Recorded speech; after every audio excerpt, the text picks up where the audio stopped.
I'm joined now by Jeff Stacey. He's a national security and development consultant and a former US State Department official in the Obama administration. Jeff, we heard there the discussion about this missile treaty dating back to 1987.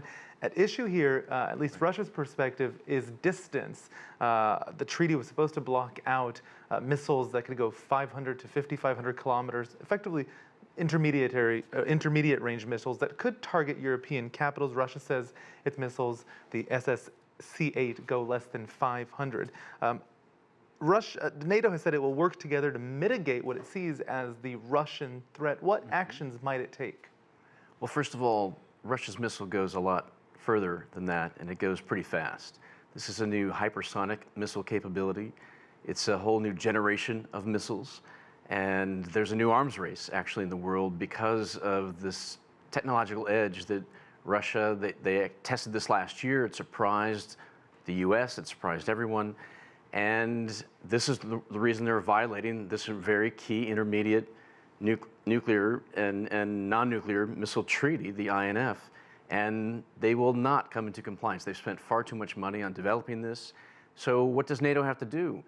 NATO is not prepared to go tit for tat, but they are going to do a number of things. You heard your correspondent talk about exercises. They'll do intelligence, surveillance, reconnaissance, stepped up ISR in those areas. But what they'll really be zeroing in on is what kind of nuclear sea-based and air-based missiles, nuclear missiles, that will be brought closer to the Russia border on a more regular basis. That will be probably the key area. And they won't be announcing details, but that will be likely the #1 way that they'll respond. Russia has said it could take countervailing measures if there is a NATO response. What could we expect? Similar. More exercises on their side of the border, possibly, tit for tat stepped up, exactly what the West will do, and more testing of this new hypersonic missile capability. You've got this August 2nd deadline. You said the U.S. said it will pull out if Russia does not destroy the SSC-8, and you said Russia's not going to do that. That's right. Effectively, is this treaty dead? It is going to be, and this is a bad day. Will be for the world, will be for the alliance, will be for Western-Russian relations, and obviously the populations in Europe which are most affected by what's within range of this.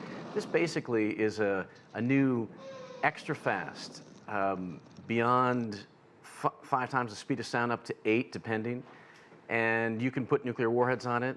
It doesn't actually go into the atmosphere, it stays very close to the ground, and with all of this, basically there's no way in current defense capabilities to prevent a nuclear attack on Europe. Now, while everybody's fretting about that, we still do have mutual assured deterrence from our long land-based intercontinental ballistic missiles. So there still is tit for tat there, and any Russian strike would be met with an overwhelming response, so it's highly unlikely that one of these will actually occur. Mutual assured deterrence, not really very reassuring to most of us. Not at the moment.